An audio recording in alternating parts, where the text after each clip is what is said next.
وصحبه أجمعين أما بعد فأعوذ بالله من الشيطان الرجيم بسم الله الرحمن الرحيم إن الله وملائكته يصلون على النبي يا أيها الذين آمنوا صلوا عليه وسلموا تسليما اللهم صل وسلم وبارك على سيدنا ونبينا ومولانا محمد وبارك وسلم وصل عليه الصلاة والسلام عليك يا رسول الله الصلاة والسلام عليك يا حبيب الله الصلاة والسلام عليك يا شفيع المذنبين الصلاة والسلام عليك يا رحمة للعالمين. گرامی مرتبت انتہائی قابل احترام حضرت پیر حبیب الرحمن محبوبی صاحب، میرے انتہائی مشفق اور مہربان علماء کرام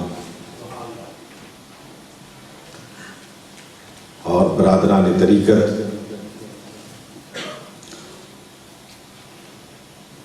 میں انتہائی شکر گزار ہوں حضرت پیر صاحب کا، جملہ علماء کرام کا، آپ تمام حضرات کا کہ یہ برطانیہ میں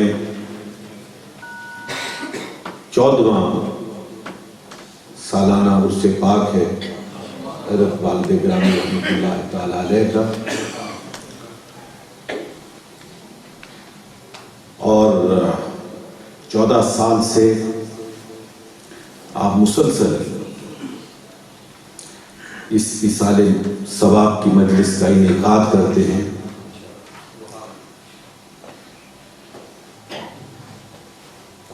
بیٹا ہونے کے ناطے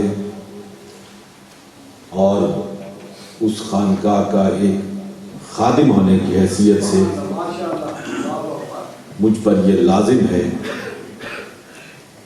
کہ میں برطانیہ کے جملہ مشائخ اور علماء کرام کی بارگاہ میں اظہار تشکر پیش کروں، آپ تمام کا شکریہ ادا کروں اور بارگاہ رب العزت میں التجا کروں کہ اللہ جل مجدہ آپ کے اس اخلاص کو، اس محبت کو، اس شفقت کو، اس کرم نوازی کو، ذرہ نوازی کو قبولیت کی خدمت سے سرفراز. میں کوئی تفصیلی گفتگو نہیں کرنا چاہتا، اس لیے کہ مجھے اس بات کے شدت سے احساس ہے کہ یہاں میرے بعض پیر بھائی جو تشریف فرما ہیں، ان میں سے کچھ کا تعلق لندن سے ہے، سلو سے ہے، ایلسبری سے ہے، لیوٹن سے ہے، دور دراز علاقوں سے وہ یہاں پہ تشریف لائے ہوئے ہیں، اور پھر رات بھر سفر کر کے وہ اپنے اپنے گھروں کو پہنچیں گے. میں قطعاً آپ کا اور مزید وقت نہیں لوں گا، اور اس کی چندہ ضرورت بھی نہیں ہے، اس لیے کہ علماء کرام نے، جید علماء کرام نے انتہائی دل نشین انداز میں، انتہائی خوبصورت اسلوب میں وعظ و نصیحت کا حق ادا کیا ہے.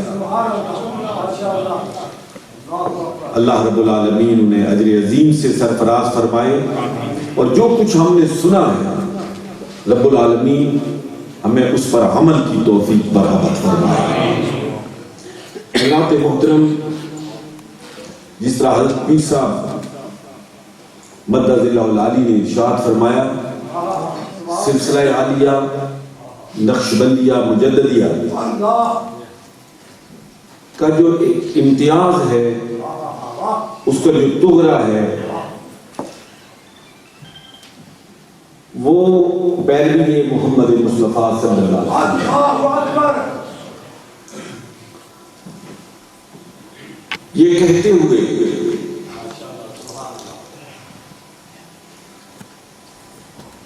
قطعاً یہ مراد نہیں ہے کہ دیگر سلاسل تصوف شریعت محمدیہ صلی اللہ علیہ وآلہ وسلم سے الگ کسی رستے کا نام. طریقت طریق سے ہے، اور طریق پگڈنڈی کو کہتے ہیں، چلنے کے رستے کو کہتے ہیں. شریعہ سے ہے، اور اس کا معنی ایک تالاب ہے،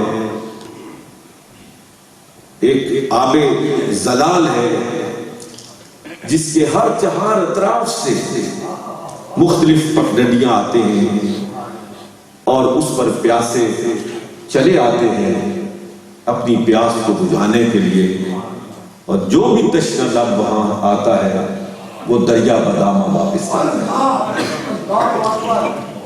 یہ مختلف طریقوں سے تعلق رکھنے والے، وہ نقشبندی ہوں، وہ چشتی ہوں، وہ سہروردی ہوں، وہ قادری ہوں، ان مختلف پگڈنڈیوں پر چلتے ہوئے ایک ہی آب زلال پر آتے ہیں، ایک ہی گھاٹ پر آتے ہیں، ایک ہی چشمے پر آتے ہیں، اور وہ چشمہ ہے ذات محمد رسول اللہ صلی اللہ علیہ وآلہ وسلم. سب کے مقتدا، سب کے پیشوا، سب کی محبتوں کا مرکز و محور ہم سب کے آقا و مولا جناب محمد رسول اللہ صلی اللہ علیہ وآلہ وسلم ہیں. لیکن جس طرح ہر ایک کو اپنا باپ پیارا ہوتا ہے، لیکن اپنا باپ پیارا ہونے کا مقصود یہ نہیں ہوتا کہ کسی دوسرے کے باپ کی توہین کی جائے، کسی دوسرے کے باپ کی تحقیر کی جائے، کسی دوسرے کے باپ کو کم تر سمجھا جائے. اس کا باپ اس کے نزدیک عظیم تر ہوتا ہے. ہر ایک کا باپ اس کے لیے قابل عزت و احترام ہوتا ہے. ہم جو سلسلہ عالیہ نقشبندیہ مجددیہ سے تعلق رکھنے والے لوگ ہیں، ہم سمجھتے ہیں کہ اللہ رب العالمین نے ہمیں اس سلسلے سے جوڑا ہے، ہمیں وہ نسبت عطا فرمائی ہے، ہمیں وہ تعلق عطا فرمایا ہے کہ جہاں کہیں بھی کوئی ابہام نظر نہیں آتا، جہاں کہیں بھی کوئی اشتباہ نظر نہیں آتا، جہاں نظر اٹھائیں تو سیدھی گنبد خضرا پہ اپنے لیے رشد و ہدایت کا کوئی ذریعہ ڈھونڈے تو ماں سوا قرآن اور سنت کے نہ کوئی مرجع نظر آتا، نہ کوئی ماخذ نظر آتا. الحمدللہ ثم الحمدللہ علی ذالک کہ آپ کی خانقاہ بگاٹ شریف نے اپنے اس امتیاز کو قائم رکھا ہے. بگاٹ شریف کی خانقاہ نے یا خانقاہ سے اٹھنے والی کسی آواز میں بھی کبھی میں نے بہت کم کسی کی زبان سے کوئی کشف کی بات سنی ہوگی، کوئی کرامت کی بات سنی ہوگی. جب بھی سنا وہاں قال اللہ سنا، قال رسول اللہ صلی اللہ علیہ وآلہ وسلم سنا. جب بھی سنا نماز کی بات سنی، جب بھی سنا تہجد کی بات سنی، اشراق کی بات سنی، چاشت کی بات سنی. جب بھی سنا اوراد و وظائف کی بات سنی، مراقبات کی بات سنی. جب بھی سنا سنت مطہرہ کی بات سنی. اور حضرات محترم، میں کسی تعلی سے نہیں کہتا حضرت پیر صاحب، تحدیث نعمت کے طور پر کہتا ہوں، اور اس پر اللہ کا شکر ادا کرتا ہوں کہ میں دنیا بھر میں گھومتا ہوں، پھرتا ہوں. پاکستان میں بھی بڑے بڑے جید علماء کرام اور مشائخ اعظام سے نیاز حاصل کرنے کا موقع ملتا ہے، لیکن جب بھی نظر کھڑی ہوتی ہے تو اپنے باپ کے قدموں پہ کھڑی ہوتی ہے. ایک بیٹے کی چاہت سمجھیے، ایک بیٹے کی محبت سمجھیے، یا ایک بیٹے کی حقیقت پسندی جانیے کہ اسے اپنے باپ کے سامنے اور کوئی نظر ہی مل جاتا ہے. اور میں سمجھتا ہوں، میں آپ حضرات سے یہ کہتا ہوں، جس کا اس طرح کا تعلق اپنے شیخ سے نہ ہو وہ اپنے شیخ سے کبھی مستفید نہیں ہو سکتا ہے.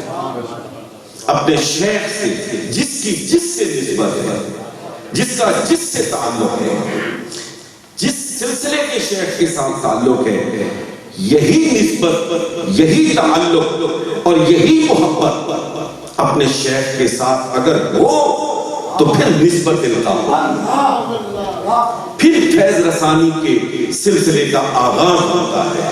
اگر نسبت میں یہ کمی ہو، محبت کے اندر یہ چاشنی نہ ہو، پیار کو یہ عروج حاصل نہ ہو، تو یقین کیجئے پھر انسان منزل سے دور رہتا ہے اور دور تر ہوتا چلا جاتا ہے۔ منزل کے قریب کرنے والی چیز محبت ہے، پیار ہے، تعلق ہے، نسبت ہے۔ جس شیخ سے تعلق رکھتے ہو، محبت رکھتے ہو، اس کے ساتھ ٹوٹ کر محبت کرو۔ اور پھر جس طرح کسی ڈاکٹر کو تلاش کرنے کے لیے، جسمانی امراض کو دور کرنے کے لیے، کسی طبیب کے انتخاب کے لیے پوری کوشش کرتے ہو، اور پھر کسی حکیم حاذق سے جا کے اپنے لیے کوئی نسخہ تجویز کرواتے ہو، اسی طرح دل کے امراض کو دور کرنے کے لیے، دل کی بیماریوں کو دور کرنے کے لیے، دل کے علاج کے لیے بھی ہر کس و ناکس کے سامنے دو زانو نہ ہو جاؤ۔ کسی صاحب دل کو ڈھونڈو، کسی صاحب علم کو ڈھونڈو، کسی صاحب عمل کو ڈھونڈو، کسی صاحب ایمان و عرفان کو ڈھونڈو، اور پھر اس کے سامنے زانو ادب طے کرو، پھر دیکھو منزلیں آگے بڑھ کر کس طرح قدم چومتی ہے۔ اللہ رب العالمین مجھے، آپ کو، ہم سب کو توفیق عطا فرمائے کہ ہم آج کے مسلمانوں کے اس دور زوال میں یہ جو دور زوال کی اصطلاح استعمال کر رہا ہوں تو یہ شعوری طور پر کر رہا ہوں۔ آج کا دور مسلمانوں کا، امت مسلمہ کا دور زوال ہے، ہمیں اسے تسلیم کر لینا چاہیے۔ 52 اسلامی ممالک اس وقت جو ذلت کی زندگی گزار رہے ہیں، تاریخ کی پسپائی کے جس دور سے گزر رہے ہیں، اسے بلا شبہ مسلمانوں کی تاریخ کا زوال کا دور کہا جا سکتا ہے۔ لوگوں نے اس کا تجزیہ کیا ہے، کوئی اس کا سبب معاشی بحران قرار دیتے، کوئی اس کا سبب سیاسی بحران قرار دیتے،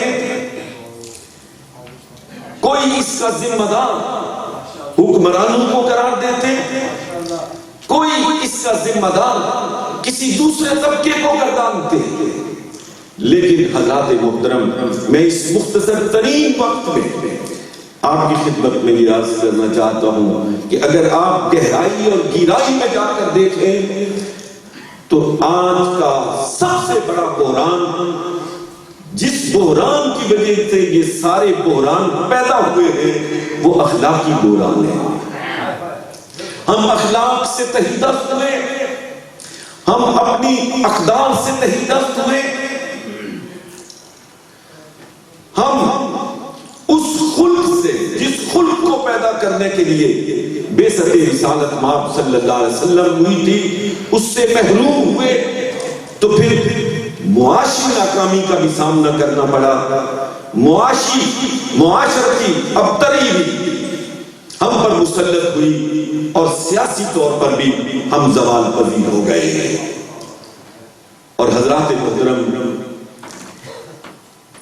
یہ میرا ایک کا طائرانہ تجزیہ ہے، یہاں علماء بہت گہرائی کے ساتھ سوچنے والے اور بڑی گہری نظر رکھنے والے علماء موجود ہیں، اس پہ غور کرنے کی ضرورت ہے، مختلف اینگل سے اسے دیکھنے کی ضرورت ہے کہ اس اخلاقی بحران کا سبب کیا ہے،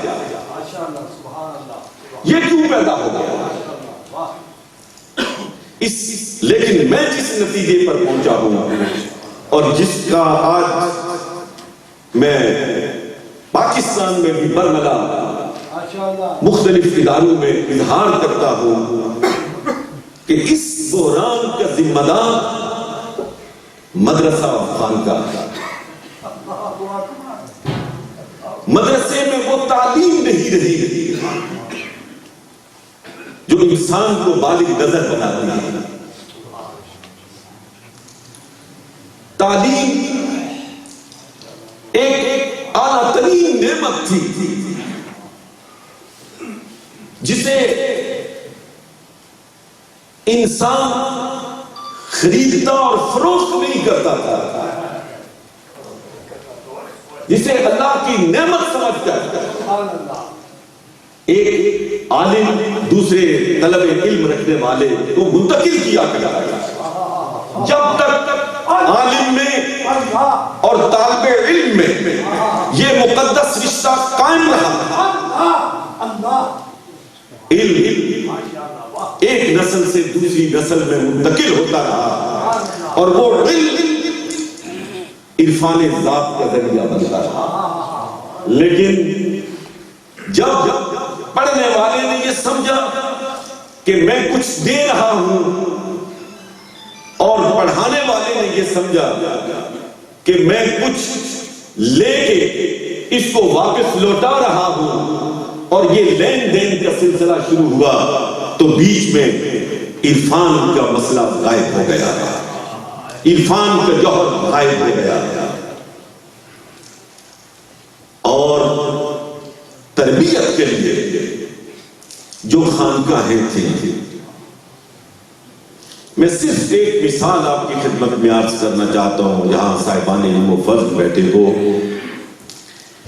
کہ انگریز کے آنے سے پہلے مسلم تاریخ کو آپ دیکھیں تو بر صغیر میں جو نصاب تعلیم تھا اور نظام تعلیم تھا، ایک ہی نصاب تھا اور ایک ہی نظام تھا۔ اسی نظام کو پڑھ کر ابھی حضرت شیخ سرہندی رحمت اللہ تعالیٰ علیہ کا ذکر ہو رہا تھا، اسی نصاب کو پڑھ کر شیخ احمد سرہندی مجدد الفسانی بنے تھے اور اسی نصاب کو پڑھ کر سراج الدولہ ملک کا وزیر اعظم بن گیا۔ وہی نصاب تھا جس کو پڑھ کر خانقاہ نشین بھی بنتے تھے، اسی نصاب کو پڑھ کر لوگ تخت نشین بھی بنتے تھے۔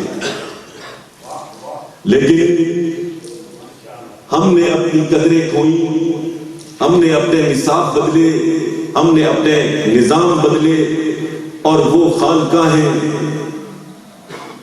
اپنی اصلی حقیقت اور اپنے اصلی کردار سے محروم ہوئی، تو تعلیم کا خاتمہ وہاں پہ ہوا،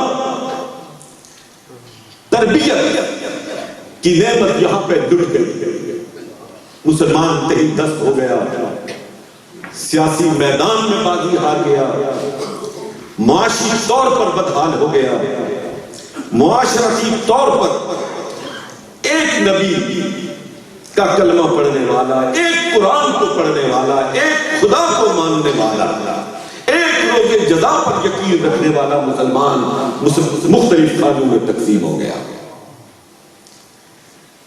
میں آپ کو کسی پریشانی میں مبتلا نہیں کرنا چاہتا، میرے مخاطب اس وقت سب پاکستانی بھائی ہیں، مجھے یہاں آپ کو خوشخبریاں دینی چاہیے، لیکن کچھ غم بھی ہوتے ہیں جو اپنوں سے بانٹے جاتے ہیں، جو اپنوں کے ساتھ شیئر کیے جاتے ہیں۔ حضرات محترم، پاکستان جو صرف 65 سال پہلے اس ایک کلمے کی بنیاد پہ بنا تھا،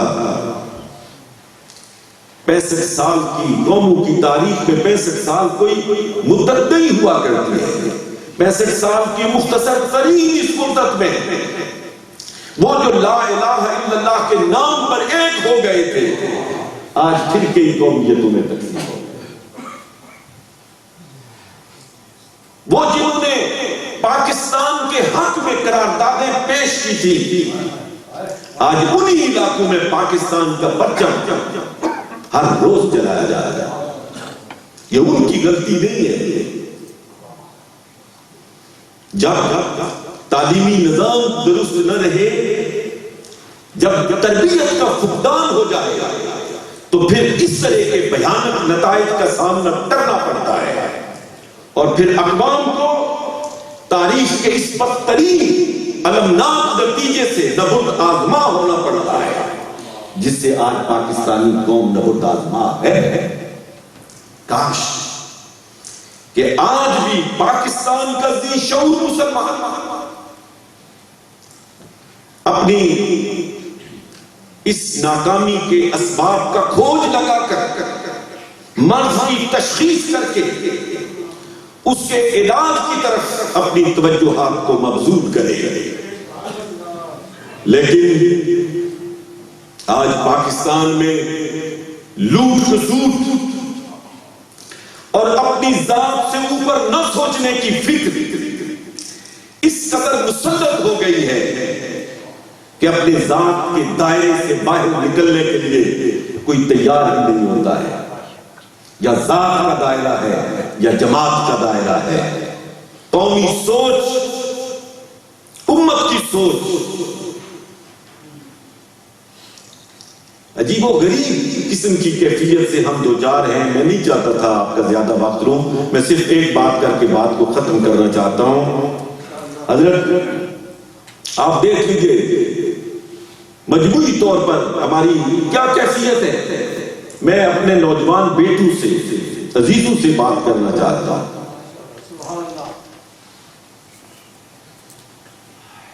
کہ 80 کی دہائی میں افغانستان میں جنگ لڑی اور پوری دنیا سے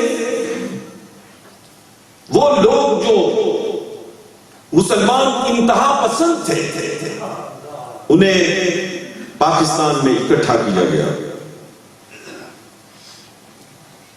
کہ جو اہل کتاب ہیں ان سب کو مل کر ملحدین کا مقابلہ کرنا چاہیے، الہاد کا مقابلہ کرنا چاہیے۔ ساری دنیا سے مسلمان کشا وہاں پہ پہنچے، ٹرین ہوئے، لڑے، 3 نسلیں وہاں پہ گزار دی، اس ہاتھی کا منہ وہاں سے موڑ دیا۔ اور آپ حضرات ذرا اس پہ سوچئے کہ کیا روس کے پاس ایٹم بم ختم ہو گئے تھے؟ کیا روس کی جو فوج ہے وہ ختم ہو گئی تھی؟ تو کیوں روس واپس چلا گیا؟ اس وقت مسلم امہ کو ساتھ ملا کر بڑی طاقتوں نے ان کے نظریے کو فیل کیا، ان کا جو نظریاتی استحکام تھا اس کو پارا کیا، اور فوج ہونے کے باوجود، وہی ایٹم بم ہونے کے باوجود روس ٹکڑے ٹکڑے ہو گیا۔ میں جو بات آپ سے کہنا چاہتا ہوں، مجھے کسی جابر کی، کسی عامر کی، کسی ڈکٹیٹر کی طرفداری نہیں کرنی ہے، میں اس کی حمایت میں کوئی جملہ نہیں کہنا چاہتا، لیکن یہ بات میں آپ سے ضرور کہنا چاہتا کہ اب پھر لیبیا میں معمر القذافی کے خلاف جو جنگ لڑی گئی وہ مجھ سے زیادہ آپ بہتر جانتے ہیں، یا یہاں کے تجزیہ نگاروں سے۔ یہ پیزا سردار احمد قادری یہاں پہ موجود ہیں، بہت ہی خوبصورت کالم لکھنے والے، ان سے پوچھئے، ان سے سوال کیجئے اور ان سے معلومات لیجئے کہ کرنل قذافی کے خلاف لڑنے والے کون لوگ تھے۔ وہی القاعدہ تھی جو افغانستان میں لڑ رہی تھی، اور اسی القاعدہ نے لیبیا میں کرنل قذافی کا تختہ اٹھایا۔ کبھی ہم یہاں استعمال، کبھی وہاں استعمال۔ یہ وہ اخلاقی بحران ہے جس نے ہمیں کرائے کا سپاہی بنا دیا ہے۔ یہ کسی مالی وجہ سے نہیں ہے، کوئی سیاسی بحران نہیں ہے، یہ اخلاقی بحران ہے کہ جو چاہتا ہے اپنے مقاصد کے لیے ہمیں خرید لیتا ہے اور پھر خرید کر ہمیں استعمال کرتا ہے۔ اس لیے مسلمانوں، میرے نوجوان بچوں، میرے بیٹوں، یہ لائق توجہ ہے، غور کرنے کے لائق ہے آپ کے لیے، میرے لیے، ہم سب کے لیے لمحہ فکریہ ہے۔ ہمیں سوچنا چاہیے، ہمیں اس تعلیم کی جانب متوجہ ہونا چاہیے جو تعلیم آقا دو جہاں حضرت محمد رسول اللہ صلی اللہ علیہ وآلہ وسلم نے ہمیں دی تھی۔ ہم اس تعلیم سے کٹے تو ہم صحیح اور غلط میں کوئی تمیز نہیں کر پا رہے ہیں، ہم اس تعلیم سے دور ہوئے تو ہمیں سچائی میں اور جھوٹ میں کوئی فرق محسوس نہیں ہوتا ہے۔ ہم روشن خیال بن کر، روشن خیالی کے چکر میں آ کر اتنی تاریخی دلدل میں گھس گئے ہیں کہ اب ہمیں کچھ آگے کا سجائی نہیں دیتا ہے۔ یہ روشنی نہیں، یہ تاریخی ہے۔ میں نے کل نیوٹن میں بھی کہا تھا کہ کچھ قومیں کہتی ہیں آگے دیکھو، لک فارورڈ، آگے دیکھو، اس لیے کہ ان کی ترقی کا راز آگے دیکھنے میں ہے۔ لیکن میرے بچوں، میرے بیٹوں، میں آپ سے کہتا ہوں کہ آگے نہیں، تمہارے لیے روشنی کے مینار تمہارے پیچھے، تمہارے لیے روشنی کا مینار ذات محمد الرسول اللہ صلی اللہ علیہ وسلم، تمہارے لیے روشنی کا مینار ابو بکر، عمر، عثمان و علی ہیں رضوان اللہ تعالیٰ علیہ۔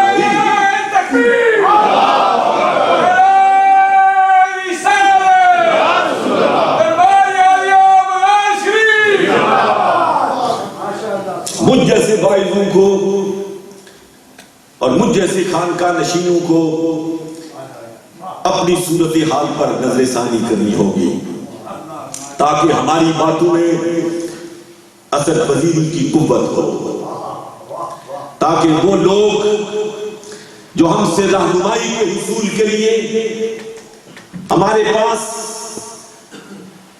صحیح راہ سمجھنے کی توقع لے کر آتے ہیں، ہم اللہ اور رسول کو حاضر ناظر جان کر اپنے ذاتی مفادات سے بالاتر ہو کر ان کی فکری رہنمائی کر سکیں، ان کی تعلیم اور تربیت کا اہتمام کر سکیں۔ آج ہماری کیفیت وہی ہے جو حضرت علامہ اقبال رحمۃ اللہ تعالیٰ علیہ نے شکوہ میں کہی تھی کہ واعظ قوم کی وہ پختہ خیالی نہ رہی، بلکہ طبعی نہ رہی، شوزہ مقالی نہ رہی، فلسفہ رہ گیا تمکین غزالی نہ رہی، رہ گئی رسم اذاں روح بلالی نہ رہی، مسجدیں مرثیہ خواہ ہیں کہ نمازی نہ رہے، مسجدیں مرثیہ خواہ ہیں کہ نمازی نہ رہے، وہ صاحب اوصاف اجازی نہ رہے۔ حضرات محترم، ہمارا خدا بھی موجود ہے۔ میں ایک جملہ عرض کرنے لگا ہوں، اسے پلے باندھ کے جائیے گا۔ ہمارا خدا بھی موجود ہے، ہمارا مصطفیٰ بھی موجود ہے، صرف خدا اور مصطفیٰ سے رشتہ جوڑنے کی ضرورت ہے۔ جس دن ہم نے اپنے خدا اور اپنے مصطفیٰ سے رشتہ جوڑ لیا اور اس میں کامیاب ہو گئے تو هو الذی ارسل رسولہ بالہدی ودین الحق لیظہرہ علی الدین کلہ، تو پھر اللہ کا کیا ہوا وعدہ غالب آ کے رہے گا، مشرکوں کو پسند ہو یا نہ ہو، منافقوں کو پسند ہو یا نہ ہو، کافروں کو پسند ہو یا نہ ہو، یہ دین غالب آ کر رہے گا، محمد الرسول اللہ کا علم لہرا کر رہے گا۔ اللہ رب العالمین ہم سب کا حامی و ناصر ہو۔ اللہ آپ کا آنا جانا قبول فرمائے، اللہ آپ کا یہاں بیٹھنا سننا سنانا قبول فرمائے۔ میری آپ تمام حضرات سے درخواست ہے کہ ایک مرتبہ سورۃ الفاتحہ اور 3 مرتبہ سورۃ الاخلاص کی تلاوت فرما لیجئے اور اپنے مرشد گرامی حاجگان بغداد شریف اور دیگر مشائخ کہ ایصال ثواب کے لیے پھر دعا کیجئے۔ اعوذ باللہ من الشیطان الرجیم، بسم اللہ الرحمن الرحیم، الحمدللہ رب العالمین، الرحمن الرحیم، مالک یوم الدین، ایاک نعبد و ایاک نستعین، اہدنا الصراط المستقیم، صراط الذین انعمت علیہم غیر المغضوب علیہم ولا الضالین۔ بسم اللہ الرحمن الرحیم، قل هو اللہ احد اللہ الصمد لم یلد ولم یولد ولم یکن له کفوا احد۔ قل هو اللہ احد اللہ الصمد لم یلد ولم یولد ولم یکن له کفوا احد۔ قل هو اللہ احد اللہ الصمد لم یلد ولم یولد ولم یکن له کفوا احد۔ اللہم اغفر لحینا ومیتنا وشاہدنا وغائبنا وصغیرنا وکبیرنا وذکرنا وانثانا، اللہم من احییتہ منا فاحیہ علی الاسلام ومن توفیتہ منا فتوفہ علی الایمان۔ یا رب العالمین، تو نے اپنے فضل و کرم سے خانقاہ شریف کے مخلصین کو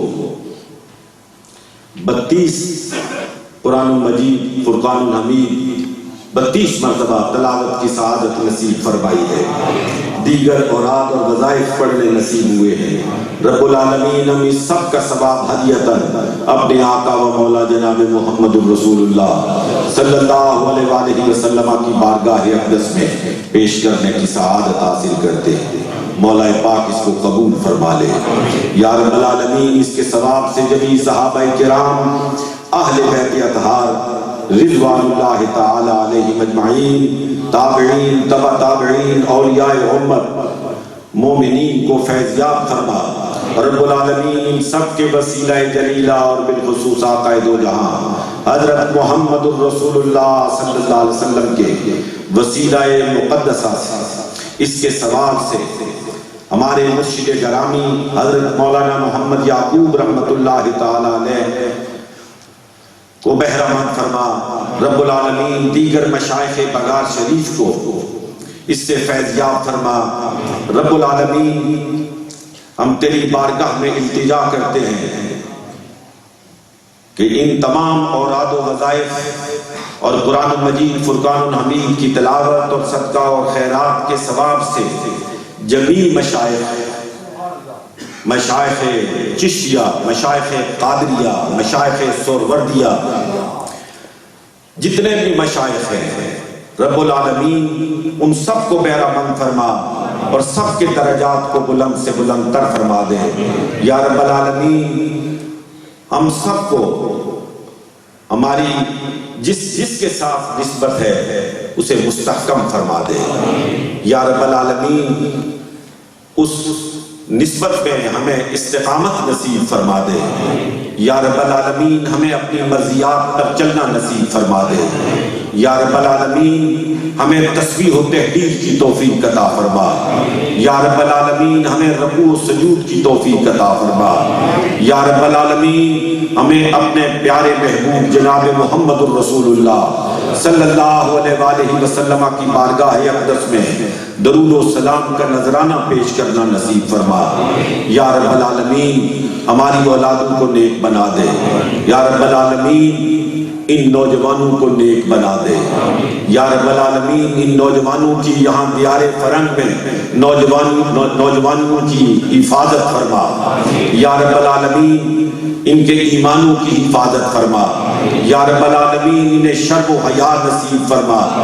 یا رب العالمین، انہیں اپنے دین پر استقامت نصیب فرما۔ یا رب العالمین، یہاں جو میری بیٹیاں بستی ہیں، جو میری بہنیں بستی ہیں، جو میری مائیں بستی ہیں، یا رب العالمین ان کی عزت و آبرو کی حفاظت فرما یا رب العالمین، جو بیمار ہیں ان کو شفا عطا فرما، جو مقروض ہیں انہیں قرض کی ادائیگی کی توفیق عطا فرما رب العالمین، جن کا رزق تنگ ہے کچھ رزق سے سرفراز فرما یا رب العالمین، ہم میں سے جو جس مصیبت میں مبتلا ہے بطفیل سید الانبیاء والمرسلین، اسے اس مصیبت سے نجات عطا فرما یا رب العالمین۔ حضرات کے ساتھ تعلق رکھنے والے، نسبت رکھنے والے مخلصین جو دور دراز سے یہاں تشریف لائے ہیں، ان کے آنا جانے کو قبول فرما لے یا رب العالمین۔ وہ جو اپنی نیک مرادیں لے کر آئے ہیں رب العالمین، ان بزرگوں کی ارواح مقدسہ کا صدقہ ان کی نیک تمناؤں کو پورا فرما دے، ان کی نیک دعاؤں کو قبولیت کی خدمت سے سرفراز فرما دے۔ اپنے ملک عزیز پاکستان کے لیے دعا کیجیے رب العالمین، پاکستان کو استحکام نصیب فرما، پاکستان کو امن اور آشتی نصیب فرما رب العالمین، پاکستان کو اسلام کا گہوارہ بنا دے، اقدار اسلامیہ کا بول بالا فرما دے یا رب العالمین، پاکستان کو سازشوں سے محفوظ فرما دے یا رب العالمین۔ سازشیں کرنے والے اندر ہوں، سازشیں کرنے والے باہر بیٹھے ہوں رب العالمین، تو ہی پاکستان کا حامی ہے، تو ہی پاکستان کا ناصر ہے رب العالمین۔ تو نے ہی اپنے فضل و کرم سے یہ خطہ آزاد عطا فرمایا تھا رب العالمین، اس خطے کی آزادی کو تو ہی قائم رکھ سکتا ہے رب العالمین۔ تیری بارگاہ میں التجا ہے کہ آزاد پاکستان کو اسی صورت میں آزادی نصیب فرما اور اس کی حفاظت کی توفیق پاکستان میں بسنے والوں کو نصیب فرما دے یا رب العالمین۔ عالم اسلام کو اقوام عالم کی صف میں عزت اور آبرو کے ساتھ کھڑا ہونا نصیب فرما، عزت اور آبرو کے ساتھ کھڑا ہونا نصیب فرما۔ ربنا اننا سمعنا منادیا ینادی للایمان ان آمنوا بربکم فآمنا ربنا فاغفر لنا ذنوبنا وكفر عنا سيئاتنا وتوفنا مع الابرار ربنا آتنا في الدنيا حسنة وفي الآخرة حسنة وقنا عذاب النار ربنا ظلمنا أنفسنا وإن لم تغفر لنا وترحمنا لنكونن من الخاسرين وتب علينا إنك أنت التواب الرحيم ربنا تقبل منا إنك أنت السميع العليم وتب علينا إنك أنت التواب الرحيم وصلى الله تعالى على خير خلقه محمد وعلى آلہ وصحبہ اجمعین برحمتک یا ارحم الراحمین۔ حضرات غالباً شاید نیچے لنگر بند تھا، اب وہ کھول دیا گیا ہوگا۔ آپ تمام حضرات، مجھے کچھ اندازہ ہے کہ بہت سارے میرے دوست جو ہیں انہوں نے نیچے نماز پڑھ لی ہے، اس لیے آپ کھانا کھا لیں۔ جو دور کے جانے والے ہیں وہ نماز پڑھ چکے ہیں، وہ اپنے گھروں کو تشریف لے جائیں اور یہاں اوپر کھانا تقسیم کر دیں، علماء کرام کی خدمت میں پیش کریں۔ اور اس کے بعد جن حضرات نے نماز نہیں پڑھی، ہم انشاءاللہ یہیں پہ باجماعت نماز ادا کریں گے کہ نماز پڑھ کے انشاءاللہ رخصت ہوں گے۔ جو تشریف لے جا رہے ہیں اللہ رب العالمین آپ کو خیریت کے ساتھ اپنے اپنے گھروں کو پہنچائے۔ آمین۔